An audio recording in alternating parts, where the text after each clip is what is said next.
لله رب العالمين والصلاة والسلام على سيد المرسلين أما بعد فأعوذ بالله من الشيطان الرجيم بسم الله الرحمن الرحيم پڑھیے الصلاة والسلام عليك يا رسول الله الصلاة والسلام عليك يا حبيب الله الصلاة والسلام عليك يا نبي الله وعلى آلك وأصحابك يا نور الله.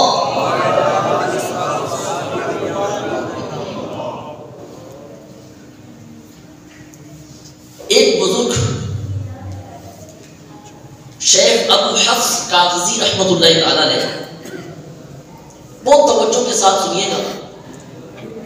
آج کی رات چونکہ بڑی اہم رات ہے،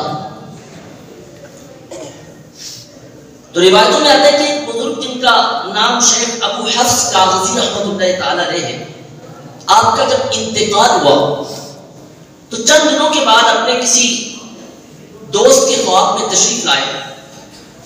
دوست نے پوچھا کیا حال احوال ہے، قبر میں کیا گزری؟ فرمانے لگے مجھ پر بڑا کرم ہوا. واقعہ کچھ یوں پیش آیا کہ جب مجھے قبر میں دفن کر دیا گیا تو منکر نکیر یعنی قبر میں سوال پوچھنے والے فرشتے آپ پہنچے. انہوں نے مجھے اٹھا کر بٹھایا اور سوال پوچھنے لگے. اتنے میں اللہ پاک کا فرمان آیا اے فرشتوں ٹھہر جاؤ. فرشتے رک گئے. اب حکم ہوا اس بندے کے گناہ شمار کرو. فرشتوں نے میرے گناہ شمار کیے. اب تو میں ڈر ہی گیا، اتنے گناہ ہوتے ہوئے میں کیسے بخشا جاؤں گا. ادھر سے فرشتوں کو حکم ہوا اس بندے نے دنیا میں ہمارے محبوب صلی اللہ تعالی علیہ وسلم پر جو درود پاک پڑھے ہیں اب انہیں شمار کرنا شروع کرو. فرشتوں نے میرے پڑھے ہوئے درود پاک گننا شروع کیے، شمار کرنا شروع کیے. خوش قسمتی سے میرے پڑھے ہوئے درود پاک میرے گناہوں سے زیادہ ہو گئے.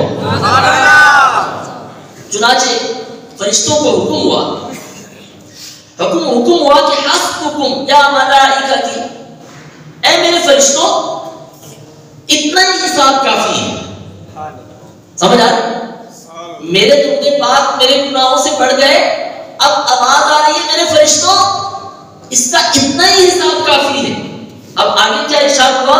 اذهبوا به الى جنتی، اس بندے کو میری جنت میں لے جاؤ. یعنی اس کی قبر کو جنت کا باغ بنا دو. ذات والا پہ بار بار درود، بار بار اور بے شمار درود، بے عدد اور بے عدد تسلیم، بے شمار اور بے شمار درود. گورے بے کس کو شمع سے کیا کام، وہ چراغے سرے مزار درود قبر میں خوب کام آتی ہے. بے کسوں کی ہے یارے گار درود، جان نکلے تو اس طرح نکلے تجھ پر اے غم زدوں کے یار درود. دل میں چلتے بسے ہوئے تیرے لب سے جاری ہو بار بار درود. اے حسن کھائے غم کو دل سے نکال، غم زدوں کی ہے غم گسار درود. پیارے پیارے اسلامی بھائیوں، کتنی پیاری بات ہے. قبر کے حساب سے، قبر کے عذاب سے، منکر نکیر کے سوالوں سے نجات پانے کا بہترین وظیفہ درود پاک کی کثرت کیجیے. اللہ پاک ہمیں کثرت سے درود پاک پڑھنے کی توفیق عطا فرمائے.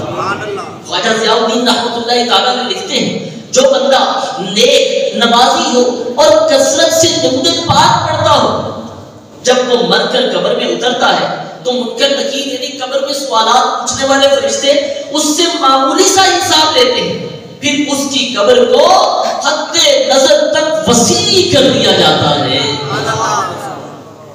قبر نور سے جگمگانے لگتی ہے. پھر اتنے میں مزید لکھا، پھر اتنے میں اس کی جنتی بیوی قبر میں پہنچ جاتی ہے. اس کے گلے میں موتیوں کا ہار ہوتا ہے. جیسے ہی یہ بندہ اس ہار کی طرف اشارہ کرتا ہے تو ہار ٹوٹ کر گر جاتا ہے. اس کی جنتی بیوی کہتی ہے پریشانی کی بات نہیں, ہم ان موتیوں کو چن لیتے ہیں. یہ دونوں مل کر موتی چننا شروع کرتے ہیں. بس ابھی یہ سارے موتی چن بھی نہیں پائیں گے کہ قیامت قائم ہو جائے گی. سبحان اللہ. معلوم ہوا درود پاک کی برکت سے قبر کی تنگی سے بھی نجات ملتی ہے, وہاں کی وحشت اور تنہائی بھی دور ہو جاتی ہے, اور قبر کا ہزاروں سالہ قیام بھی چند لمحوں میں گزر جاتا ہے. اللہ پاک ہمیں کثرت سے درود پاک پڑھنے کی توفیق عطا فرمائے. سب کہیں قبولیت کی رات ہے, آمین. میں دعا کرتا ہوں اللہ پاک ہمیں کثرت سے درود پاک پڑھنے کی توفیق عطا فرمائے. آمین بجاہ النبی الامین صلی اللہ علیہ وسلم. کیا مطلب کسی نے لکھا, آئیے ہم بھی پڑھتے ہیں. نبی کی شان میں وہ جس قدر درود پڑھو موہی کو پاؤ گے جنت میں. ہر درود پڑھو موہی کو پاؤ گے جنت میں.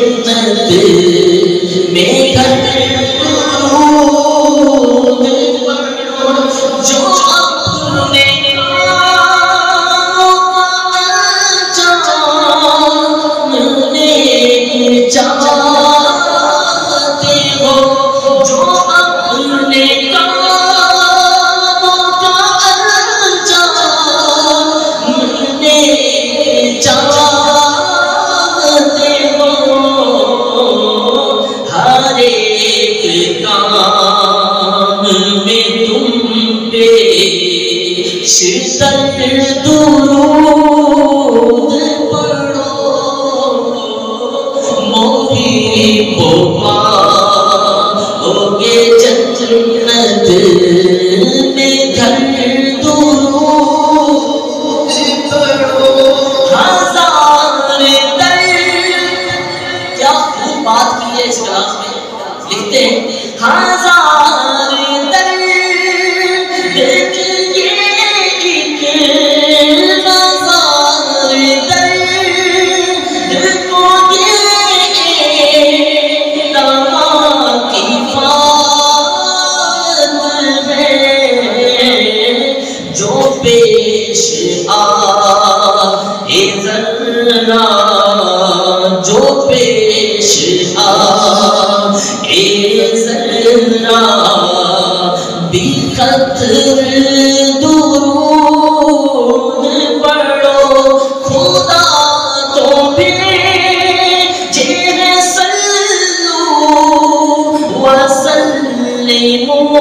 حدیث پاک میں ہے انما الاعمال بالنیات, عملوں کا دار و مدار نیتوں میں ہے, نیت پر ہے. اے عاشقان رسول, اچھی نیتوں سے عمل کا ثواب بڑھ جاتا ہے. آئیے بیان سننے سے پہلے کچھ اچھی نیتیں کر لیتے ہیں. نیت کیجئے اللہ کی رضا کے لیے پورا بیان سنوں گا. کم آواز آئیے انشاءاللہ. نیکیاں کمانے والی رات ہے نا. اب مجھے تو صرف بولنے کا پڑھنے کا ثواب مل رہا ہے, آپ کو دو ثواب مل رہے ہیں, سننے کا بھی ثواب اور نیت کرنے کا بھی ثواب. تو نیت کیجئے اللہ کی رضا کے لیے پورا بیان سنوں گا انشاءاللہ. بادل بیٹھوں گا, خوب توجہ کے ساتھ بیان سنوں گا. جو سنوں گا اسے یاد رکھنے, خود عمل کرنے اور دوسروں تک پہنچانے کی کوشش کروں گا. صلو علی الحبیب جب بھی کہا جائے نا صلو علی الحبیب تو یوں درود پڑھنا چاہیے کہ ہماری آواز یہاں سے جھومتی ہوئی میٹھے مدینے میں جا پہنچے. چلے میں پڑھاتا ہوں. جواب یہ ہے صلو علی الحبیب کا صلی اللہ علی محمد صلو علی الحبیب صلی اللہ علیہ وسلم. آج شعبان المعظم کی 15ویں رات یعنی شب برات ہے. بڑی برکتوں والی رات ہے, عظمتوں والی, بھلائیوں والی رات ہے. آج کی رات دعائیں قبول ہوتی ہیں, روزی تقسیم کی جاتی ہے. آج کی رات الحمدللہ سال بھر کے رزق کا آج کی رات فیصلہ ہوتا ہے. حدیث پاک میں ہے جب شعبان کی 15ویں رات آئے تو اس رات قیام کرو, عبادت کرو, دن کو روزہ رکھو. بے شک اس رات سورج غروب ہوتے ہی اللہ پاک اپنی شایان شان آسمان دنیا پہ تجلی فرماتا ہے اور اللہ پاک کی رحمت سے یہ ارشاد ہوتا ہے. کیا ارشاد ہوتا ہے؟ الا من مستغفر لی فاغفر له. ہے کوئی رزق مانگنے والا, ہے کوئی مجھ سے مغفرت مانگنے والا کہ میں اسے معاف کر دوں. ارشاد فرماتا ہے کوئی رزق مانگنے والا کہ اسے رزق عطا کر دوں. ہے کوئی پریشان حال کہ میں اس کی پریشانی دور فرماؤں. ہے کوئی ایسا طلوع فجر تک یوں ہی اعلان ہوتا رہتا ہے. میرے پیارے اسلامی بھائیوں, آج بھلوال کے اس عیدگاہ میں یا جنازہ گاہ میں جمع ہونے والے اسلامی بھائیوں غور تو کریں. اللہ کی رحمت صدائیں دے رہی ہے. کوئی مانگنے والا مغفرت, ہے کوئی رزق مانگنے والا, ہے کوئی مجھ سے بھلائی کا طلبگار, ہے کوئی پریشان ہاتھ کہ اس کی پریشانی دور کر دو. تو مانگنے والی رات ہے. یقین مانیے یہ اچھی صحبت کی برکت ہے کہ آج الحمدللہ ہم دعوت اسلامی کے ساتھ ان بابرکت گھڑیوں کو گزار رہے ہیں. گھر میں ہو تو آدھا پونا گھنٹہ کے بعد وہ نیند آ جائے گی, نیند گھیر لے گی, کیونکہ عادت ہوتی نہیں ہے. بستر ہوگا اور ہم ہوں گے اور سو جائیں گے. چلو یہ رات اللہ کی رحمت صدائیں دیتی رہی اور ہم غفلت کی نیند سوتے رہے. تو بہرحال اللہ کا بڑا شکر ادا کیجیے کہ اللہ تعالیٰ نے ہمیں یہ اچھا ماحول عطا کیا, اچھوں کی صحبت ملی, یہاں آ کے بیٹھ گئے.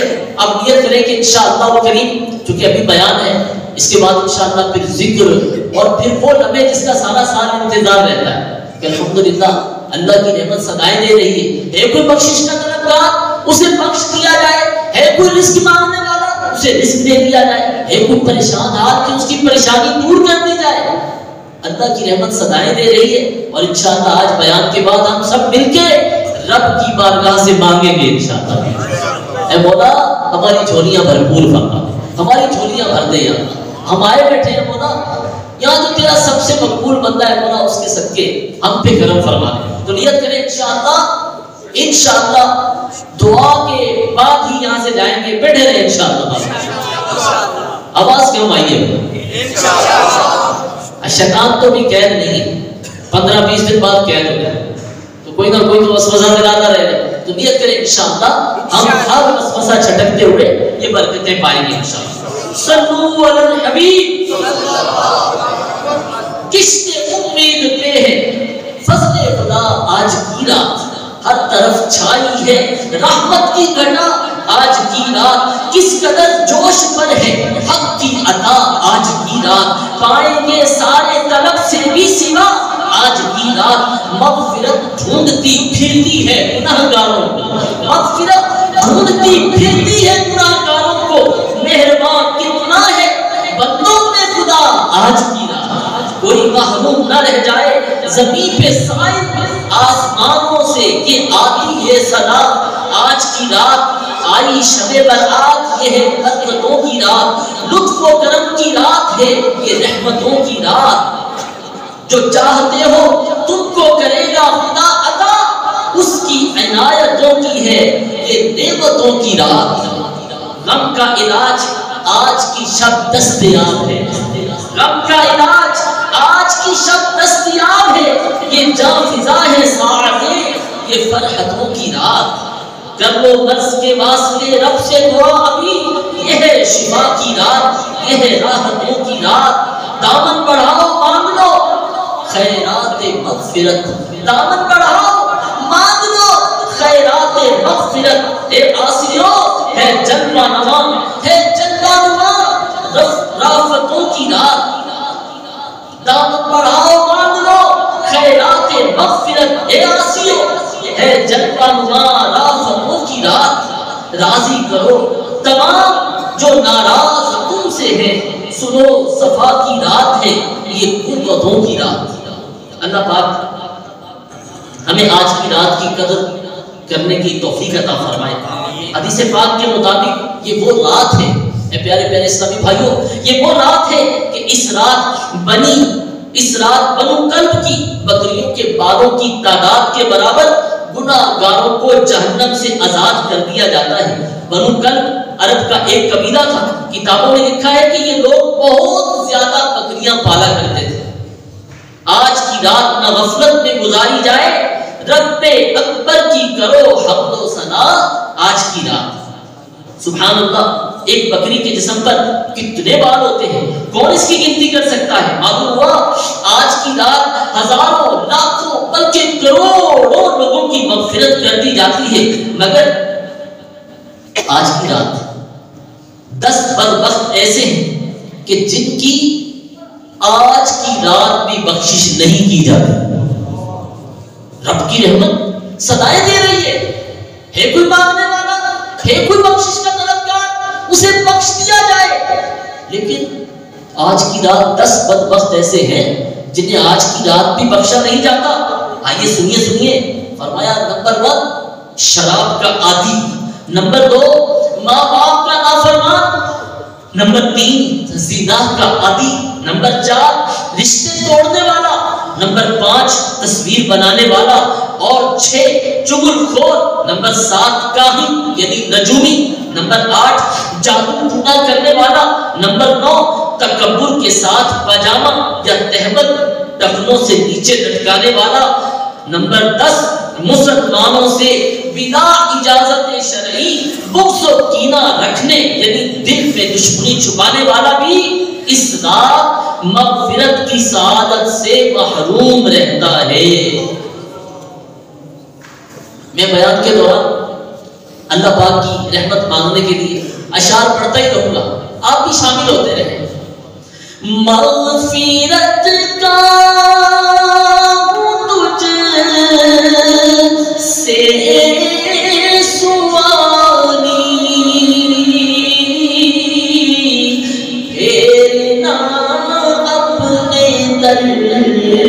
سینا خالی، مغفرت کا تجھ سے سوالی، پھیرنا اپنے در سے نہ خالی، مجھ گناہگار التجا مجھ گناہگار کی التجا ہے، یا خدا تجھ سے میری دعا ہے،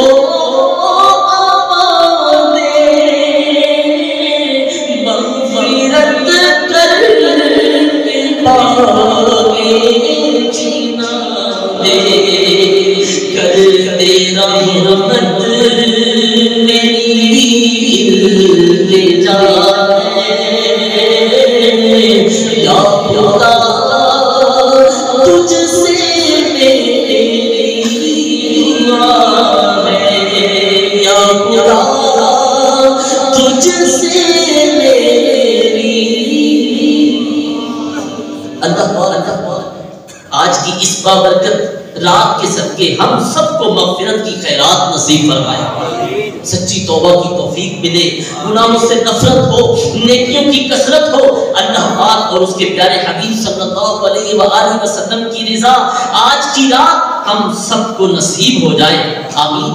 بجاہ خاتم النبیین صلی اللہ علیہ وآلہ وسلم۔ پیارے پیارے اسلامی بھائی، آئیے ایک عبرتناک واقعہ سن کر عبرت کا سامان کرتے ہیں۔ حضرت مرثد بن حوشب رحمۃ اللہ تعالی علیہ فرماتے ہیں، میں حضرت یوسف بن عمرو رحمۃ اللہ تعالی علیہ کی خدمت میں حاضر ہوا۔ ان کے پاس ایک عجیب شخص بیٹھا تھا جس کے چہرے کا کچھ حصہ لوہے کا تھا۔ اس شخص نے اپنا قصہ بیان کرتے ہوئے کہا، میری جوانی کے دن تھے، ایک مرتبہ ہمارے علاقے میں طاعون پھیل گیا، لوگ دھڑا دھڑ مرنے لگے۔ میں نے سوچا کہ میں گورکن بن جاتا ہوں، قبریں کھودنے والا۔ چنانچہ میں قبریں کھودنے لگا۔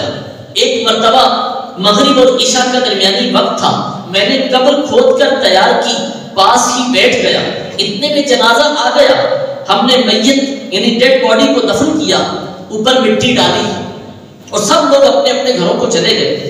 میں ابھی وہیں موجود تھا کہ اتنے میں اونٹ جیسی جسامت والے دو بڑے بڑے سفید پرندے آئے اور اس نئی قبر کے پاس اتر گئے۔ اب ایک پرندہ اس کے سرہانے تھا، دوسرا پائنتی کی جانب تھا۔ ان دونوں نے قبر کھودی اور ایک پرندہ قبر کے اندر اتر گیا۔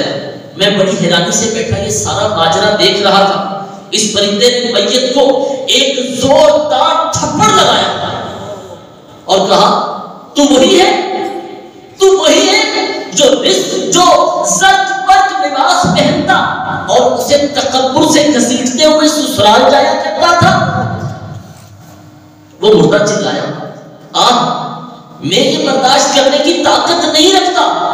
اتنے میں اس پرندے نے ایسا زوردار تھپڑ لگایا کہ لاش کا تیل پانی نکل گیا اور قبر میں بہنے لگا۔ اب اسے دوبارہ اصلی حالت میں لایا گیا۔ پرندے نے پھر کہا، تو وہی ہے، تو وہی ہے، تو وہی نہیں جو زرد برق کپڑے پہن کر تکبر سے گھسیٹتے ہوئے سسرال جایا کرتا تھا۔ یہ کہہ کر اس نے پھر ایک زوردار ضرب لگایا، یوں ہی 3 مرتبہ اس مردے کو مارا گیا۔ اتنے میں اس پرندے کی مجھ پر نظر پڑ گئی۔ اس نے اپنے ساتھ والے پرندے سے کہا، اللہ اسے رسوا کرے، اسے دیکھو یہ کہاں بیٹھا ہوا۔ یہ کہہ کر اس نے مجھے بھی ایک تھپڑ لگا دیا۔ ایسا زوردار تھپڑ تھا کہ میں ساری رات بے ہوش رہا۔ صبح جب ہوش آیا تو نہ وہاں پرندے تھے، نہ قبر میں کچھ نظر آ رہا تھا۔ وہ نئی قبر بھی عام قبروں کی طرح ہی نظر آ رہی تھی۔ یہ میرے چہرے کا جو حال تم دیکھ رہے ہو، یہ اسی پرندے کے تھپڑ کا اثر ہے۔ اللہ میرا مغفرت دوزخ سے آزادی کا سائل ہوں۔ کوئی خاموش نہ رہے، اپنے رب سے مانگنے مولا، میرا مغفرت دوزخ سے آزادی کا سائل رمضان کے صدقے میں فرما دے کرم مولا، رمضان کے صدقے میں فرما دے کرم مولا، برات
مولا.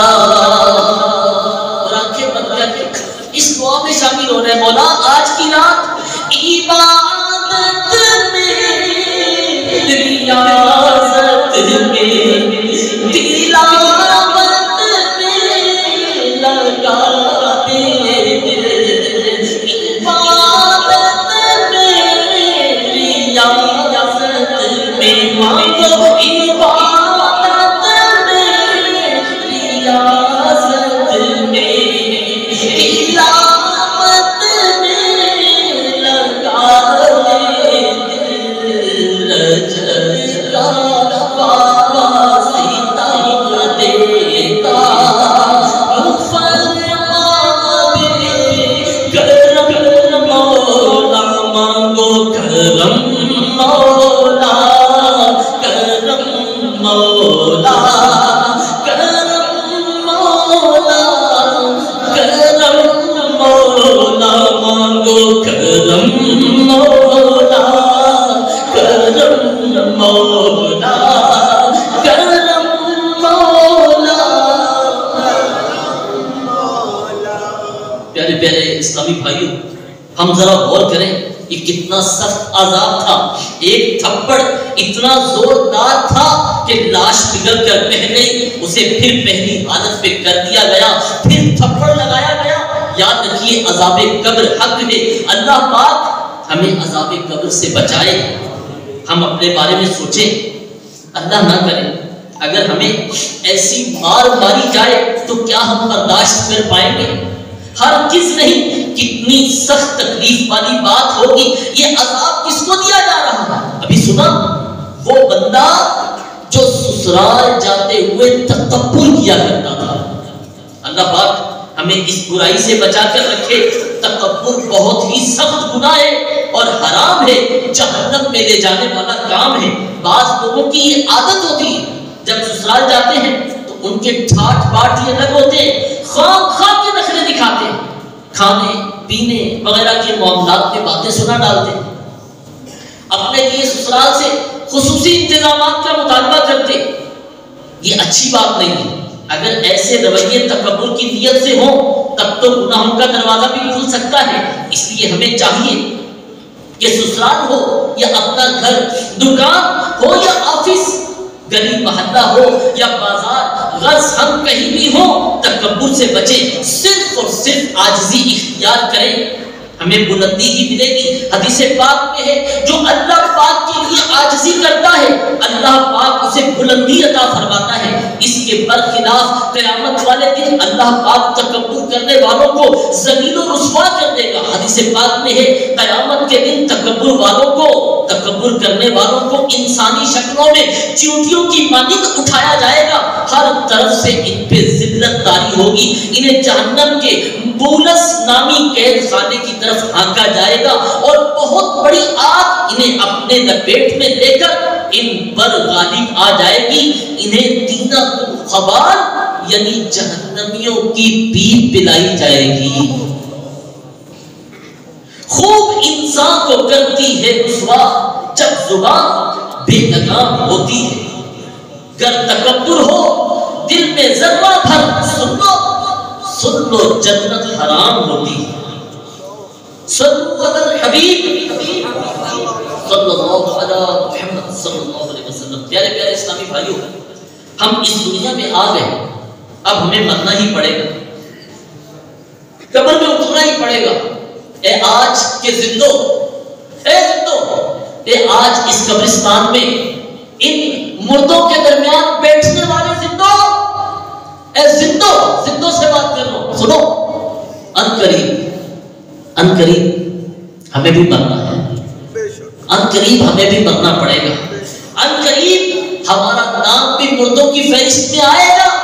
اپنی کرنی کا پھل بھگتنا ہی پڑے گا. ہم چاہے لاکھ جتن کر لیں، 1000 کوششیں کریں، جتنا مرضی بھاگ لیں، ہم اپنے اعمال سے چھٹکارا نہیں پا سکتے. ہمیں اپنی کرنی کے نتائج کا سامنا کرنا ہی پڑے گا. اللہ پاک قرآن کریم میں کیا فرما رہا ہے آئیے سنیے. پارہ 29 میں ارشاد ہوا کل نفس بما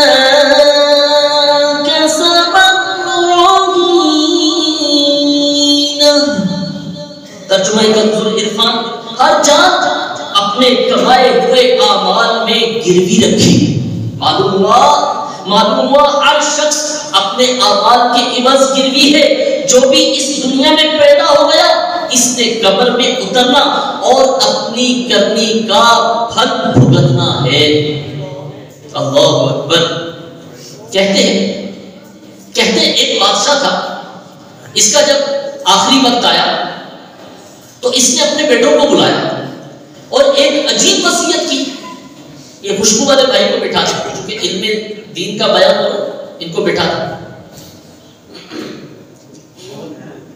آپ بیٹھ جائیں. ایک بادشاہ کے بارے میں آتا ہے جب اس کا آخری وقت آیا تو اس نے اپنے بیٹوں کو بلایا اور ایک عجیب وصیت کی. آپ بھی حیران ہوں گے اس بادشاہ نے وصیت کیا کی, سنیں تو صحیح. یہ بادشاہ کہنے لگا اپنے بیٹوں سے, جب میں مر جاؤں تو لوہے کا ایک تابوت بنوانا. کیا بنوانا؟ تابوت ایک بنوا لینا. پھر میری لاش کو اس تابوت میں رکھ کر ایک لوہے کے صندوق میں رکھ دینا. پھر اس صندوق کو دفن مت کرنا. بادشاہ کیا کہہ رہا ہے کہ میرے صندوق کو دفن نہیں کرنا بلکہ ایک کمرے میں چھت کے ساتھ لٹکا دینا تاکہ میں قبر کے عذاب سے محفوظ رہوں. یعنی اس کا مقصد یہ تھا, نہ میں قبر میں اتروں گا اور نہ وہاں کی تنگی اور وحشت کا سامنا کرنا پڑے گا اور نہ ہی قبر کا عذاب سہنا پڑے گا. بیٹوں نے اپنے باپ بادشاہ کی وصیت پہ عمل کیا. جب بادشاہ کا انتقال ہو گیا لوہے کا تابوت بنوایا گیا. اس کے اندر بادشاہ کی لاش کو رکھ کر اس تابوت کو لوہے کے ایک بڑے صندوق میں رکھا گیا. پھر اس صندوق کو زنجیر یعنی چین وغیرہ کے ذریعے کمرے میں لٹکا کر کمرہ بند کر دیا گیا. اب جب رات ہوئی تو اچانک کمرے کے اندر سے کچھ آوازیں آنے لگی. بیٹے کمرے کی طرف دوڑے, دروازہ کھولا, دیکھا تو صندوق ہل رہا تھا. صندوق ہل رہا. انہوں نے صندوق کو نیچے اتارا, کھولا. یہ دیکھ کر حیران رہ گئے کہ صندوق کے اندر تابوت ہے. اس تابوت کے اندر بادشاہ کی لاش کے اوپر ایک خوفناک سانپ بیٹھا ہوا اور اس کے چہرے کو کاٹ رہا. بظاہر بڑی حیرانی کی بات تھی کہ صندوق کے اندر جانے کا کوئی راستہ, کوئی سوراخ نہیں ہے. یہ سانپ اندر کیسے چلا گیا؟ بہرحال بادشاہ کے بیٹوں نے اس سانپ کو باہر نکال کر مار ڈالا, صندوق کو پھر بند کیا اور پھر پہلے کی طرح اس کو وہ تابوت اور صندوق اور وہ سب لاک کر کے دوبارہ اس زنجیر کے ساتھ کمرے میں لٹکا دیا. یہ رات تو جیسی کیسی گزرنی تھی گزر گئی. اگلی رات پھر کمرے سے آوازیں آنے لگی. بیٹوں نے پھر کمرہ کھولا, دیکھا تو بادشاہ کا صندوق پھر ہل رہا ہے. صندوق اتارا گیا. اب کھولا تو پہلے والے سانپ سے بھی بڑا سانپ بادشاہ کے سینے پر بیٹھا تھا. بڑی حیرانی ہوئی. انہوں نے پھر اس سانپ کو باہر نکالا اور مار دیا. صندوق پھر بادشاہ کی وصیت کے مطابق بند کر کے زنجیر سے لٹکا دیا گیا. یہ دوسری رات بھی جیسی تیسی گزر گئی. تیسری رات ہوئی, کمرے سے پھر آوازیں آنا شروع ہو گئی. بیٹوں نے دروازہ کھولا, صندوق نیچے اتار کر اسے کھولا تو خوف کے مارے ان کے ہوش اڑ گئے.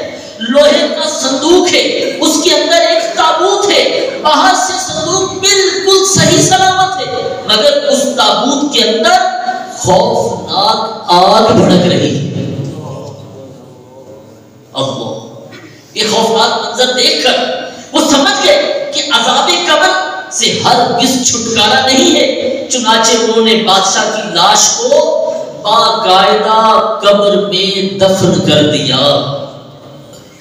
بہرے غفلت, یہ تیری ہستی نہیں, دیکھ جنت اس قدر سستی نہیں. راہ گزر دنیا ہے یہ بستی نہیں, جائے عیش و عشرت و مستی نہیں. ایک دن مرنا ہے آخر موت ہے, کرنے جو کرنا ہے آخر موت ہے. ہو رہی ہے عمر اس نے بس کیا مطلب, کیا ہو رہی ہے عمر مثل برف کم، یعنی آج کیا کہتے ہیں ماشاءاللہ 20 سال کا ہو گیا سالگرہ منائی جا رہی ہے، 22 سال کا ہو گیا، 30 سال کا ہو گیا، یہ عمر بڑھ رہی ہے، یہ عمر کہہ رہے ہیں کہ اس کے اتنے سال کا ہو گیا، اتنی ترقی کر لی، اتنے سال ہو گیا، لیکن کیا کہا کہ ہو رہی ہے عمر مثل برف کم۔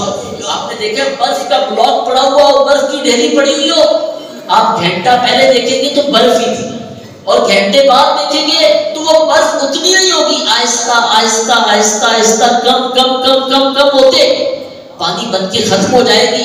یہی کہا یہ عمر بڑھتی نہیں بلکہ مثل برف گھٹتی چلی جا رہی ہے، کم ہوتی چلی جا رہی ہے، ہو رہی ہے عمر مثل برف کم، چپ کے رفتہ رفتہ دم بدم، سانس ہے ایک راہ ہوئے ملک عدم، دفعتاً ایک روز یہ جائے گا تھم، ایک دن مرنا ہے آخر موت ہے، کرنے جو کرنا ہے آخر موت ہے یہاں سے کچھ کو جانا، ایک دن قبر میں ہوگا ٹھکانا، ایک دن خدا کو ہے دکھانا، ایک دن اپنا غفلت میں گوانا، ایک دن مرنا ہے آخر موت ہے، کر لے جو کرنا ہے آخر موت ہے، آخرت کی فکر کرنی ہے ضرور، جیسی کرنی ویسی کرنی ہے ضرور، عمر ایک دن یہ گزرنی ہے ضرور، قبر میں میت اترنی ہے ضرور،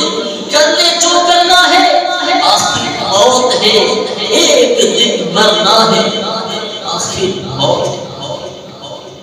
بادشاہ جس کا ابھی ہم نے واقعہ سنا، اسے دھوکا ہوا، وہ یہ سمجھ بیٹھا تھا کہ میں قبر میں نہ اتروں، نہ اپنے گناہوں کی میں قبر میں نہ اتروں تو اپنے گناہوں کی سزا سے بچ جاؤں گا، حالانکہ ایسا ہرگز نہیں ہے۔ پیارے پیارے اسلامی بھائیوں، برزخ تو موت سے لے کر قیامت قائم ہونے تک کے وقت کا نام ہے۔ اللہ پاک کیا فرماتا ہے، آئیے سنیے، پارہ 18 میں ارشاد ہوا، وَمِن وَرَائِهِم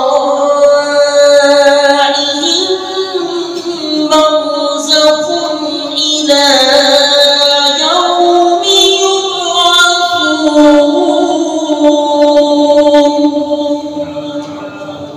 ترجمہ عرفان اور ان کے آگے ایک رکاوٹ ہے اس دن تک جس دن کو اٹھائے جائے گا۔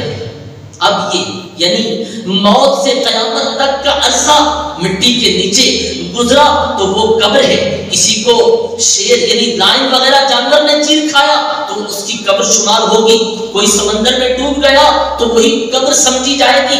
غرض کہ مرنے کے بعد انسان جہاں بھی ہے، جس بھی حالت میں ہے، اللہ پاک کی قدرت رکھتا ہے کہ اسے اس کے اعمال کی جزا یا سزا دے۔ ابھی ہم نے بادشاہ کا واقعہ سنا، لہذا عالم برزخ اس کو یاد کر لیں، کیا ہے یہ عالم برزخ، یہ حق ہے اور وہاں کی جزا یا سزا کا معاملہ بھی بالکل حق اور سچ ہے۔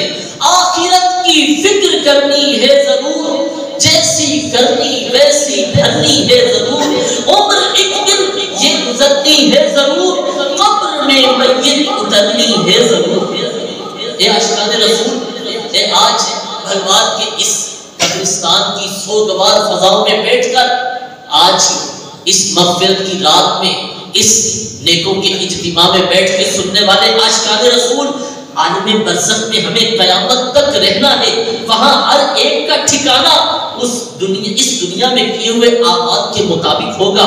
جو اس دنیا میں نیک ہے اسے برزخ کی زندگی میں عزت، رسپیکٹ، عظمت اور سکون و راحت سے نوازا جائے گا، اور جو اس دنیا میں گناہ گار ہے، نمازیں قضا کرنے والا ہے، رمضان کے روزے چھوڑنے والا ہے، ماں باپ کو ستانے والا ہے، مسلمانوں کو تکلیف پہنچانے والا ہے، داڑھی منڈانے یا ایک مٹھی سے کٹانے والا ہے، سودی دین دین کرنے یا خرید و فروخت میں ڈنڈی مارنے والا ہے، برزخ کی زندگی میں اس کا حال، یہ قبر کی زندگی، یہ جو پوشیدہ زندگی ہے، جو قیامت سے پہلے کی زندگی ہے، برزخ کی زندگی میں اس کا حال بہت برا ہوگا۔ اگر اللہ کی رحمت سے محروم رہ گئے تو قبر میں آگ بھی بھڑک سکتی ہے، سانپ بچھو بھی ڈیرا جما سکتے ہیں، ہمارا یہ خوبصورت جسم کیڑے مکوڑوں کی خوراک بھی بن سکتا ہے۔ اللہ پاک قرآن کریم میں کیا ارشاد فرماتا ہے، آئیے آپ بھی سنیے۔ ارشاد ہوا وَمَنْ أَعْرَضَ عَنْ ذِكْرِي فَإِنَّ لَهُ مَعِيشَةً ضَنكًا۔ ترجمہ کنز الایمان، اور جس نے میرے ذکر سے منہ پھیرا تو بے شک اس کے لیے تنگ زندگی ہے۔ صحابی رسول حضرت عبداللہ بن مسعود رضی اللہ تعالی عنہ فرماتے ہیں اس آیت کریمہ میں تنگ زندگی سے مراد عذاب قبر ہے، یعنی جو اس دنیا میں گناہگار ہے، جو اللہ پاک کے ذکر سے، قرآن اور سنت سے، نیک کاموں سے، نماز روزے سے منہ پھیرتا ہے، فرمایا اس کے لیے قبر میں تنگ زندگی ہوگی۔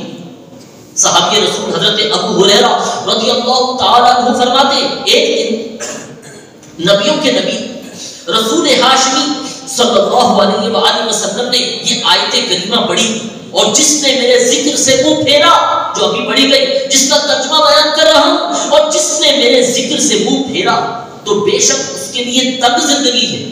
پھر ارشاد فرمانے لگے آقا کیا تم جانتے ہو؟ فرمایا کیا تم جانتے ہو تنگ زندگی کیا ہے؟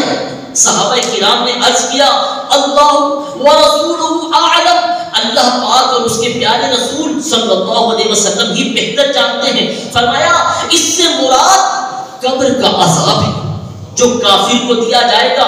اس ذات کی قسم جس کے قبضے میں میری جان ہے، قبر میں غیر مسلم پر 99 تنین مسلط کیے جائیں گے۔ کیا تم جانتے ہو تنین کیا ہے؟ یہ 99 سانپ ہوں گے، ان میں سے ہر سانپ 7 سروں والا ہوگا۔ یہ 99 سانپ اسے قیامت تک کاٹتے رہیں گے۔ اللہ اکبر۔ پیارے پیارے اسلامی بھائیوں ذرا غور فرمائیے کتنا ہولناک منظر ہوگا۔ 7 سروں والا خوفناک سانپ، اور صرف ایک نہیں، 2 نہیں، 99 سانپ ہوں گے۔ اللہ اللہ، یہ کس قدر خوفناک منظر ہے۔ اللہ پاک سے دعا کرتے رہنا چاہیے، اللہ پاک ہمارے حال پہ رحم و کرم فرمائے، اللہ پاک ہمیں اپنی رحمت سے آج کی رات بخش دے۔ پیارے اسلامی بھائیوں یقین مانیے یہ قبر کا معاملہ آسان نہیں، منقول ہے۔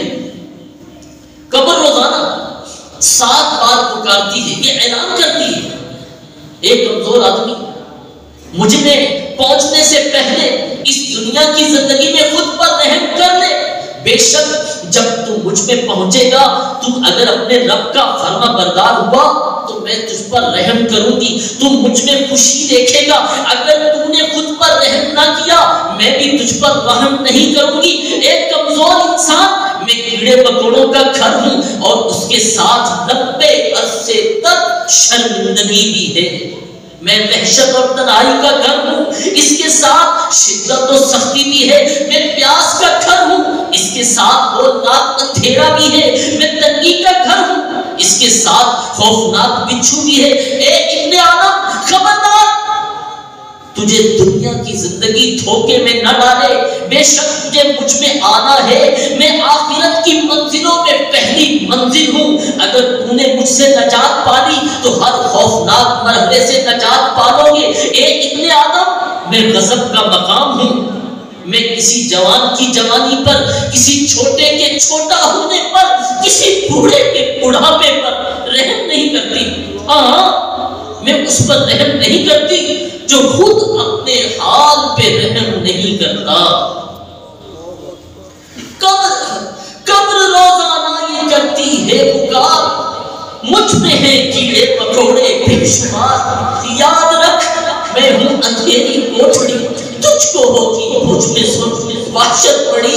میرے اندر تو اکیلا آئے گا، ہاں مگر احمد لیتا آئے گا، تو اندھیری قبر میں چل جائے گا، بے عمل بے انتہا گھبرائے گا۔ جب تیرے ساتھی تجھے چھوڑائیں گے، قبر میں کیڑے تجھے کھا جائیں گے، قبر میں تیرا کفن پھٹ جائے گا۔ یاد رکھ نہ نازک بدن پھٹ جائے گا، تیرا ایک ایک بال تک جھڑ جائے گا، خوبصورت جسم سب سڑ جائے گا۔ حضرت سلمہ بصری رحمۃ اللہ تعالی نے فرماتے ایک مرتبہ ایک شخص کہیں سے گزر رہا تھا، اس نے ایک قبر دیکھی، اس قبر کو بہت ہی خوبصورتی کے ساتھ بنایا گیا تھا۔ اس شخص کو قبر کی بناوٹ یعنی اوپر لگے ہوئے خوبصورت پتھر وغیرہ بڑے اچھے لگے، بڑے بھلے لگے، وہ اسے کھڑا حیرانی سے دیکھتا رہا۔ جب رات ہوئی وہ سویا تو اس کی خواب میں کوئی شخص آیا، اس نے نصیحت کرتے ہوئے عربی کے یہ اشعار پڑھے، کہنے لگا اعجبک القبر وحسن البناء والجسم فيه قد حواه البلاء فاسأل الأموات عن حالهم ينباك عن ذلك رحاب الجلاء۔ تمہیں قبر اور اس کی خوبصورت بناوٹ نے حیرت میں ڈالا، جبکہ اس کے اندر رکھا ہوا جسم آفتوں اور بلاؤں کے کھیلے میں ہے۔ مردوں سے ان کا حال پوچھ، وہ تمہیں بتائیں گے کہ ان کی عزت اور شوکت کہاں چلی گئی۔ اللہ اللہ، پیارے پیارے اسلامی بھائیوں، یہ ریالٹی ہے، یہ حقیقت ہے۔ اوپر سے قبر کو کیسا ہی خوبصورت بنا دیا جائے، مگر اس کے اندر کا حال وہی جان سکتا ہے جو اس کے اندر موجود ہے۔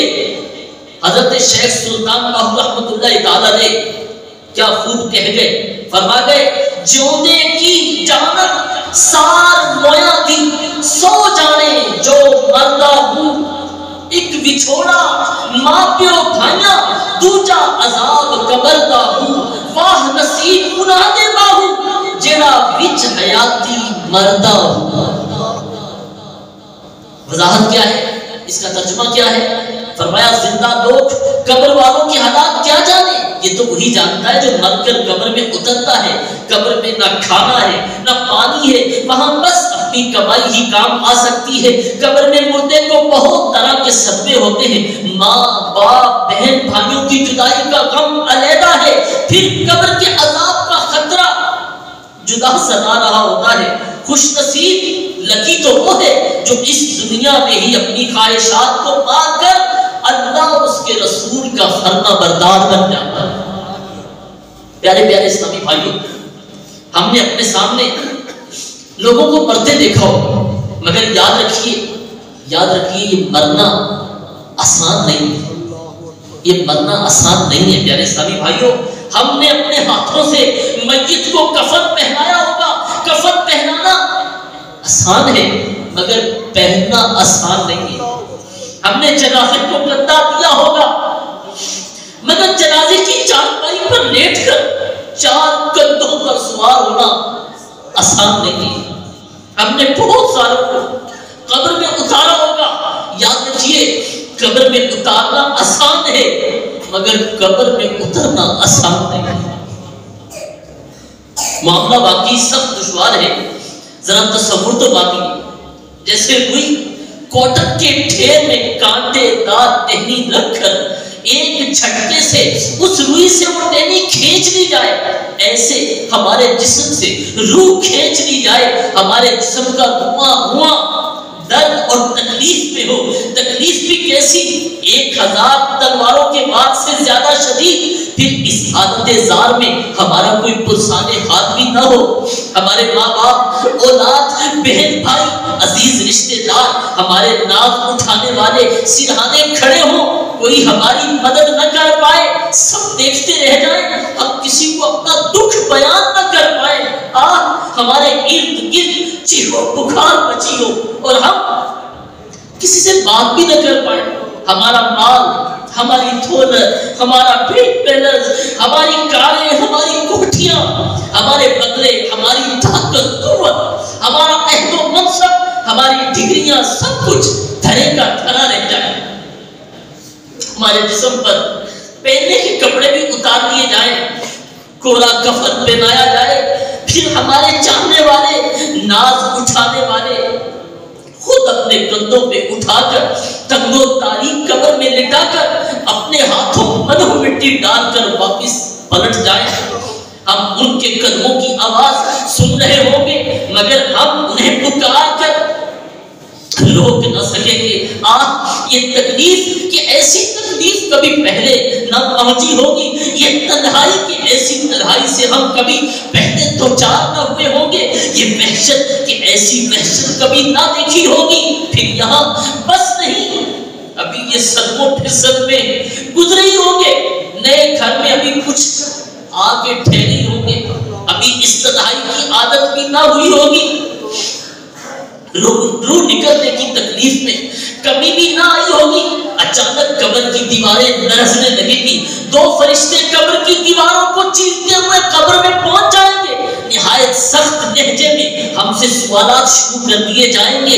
اگر ہم ان سوالات کے جوابات درست نہ دے پائے، ہائے ہائے، اگر ہم قبر کے امتحان میں کامیاب نہ ہو سکے تو ہماری قبر میں جہنم کی آگ بھڑکا دی جائے گی، عذاب مسلط کر دیا جائے گا۔ ہمارا کیا بنے گا؟ کہاں جائیں گے؟ کسے مدد کے لیے پکاریں گے؟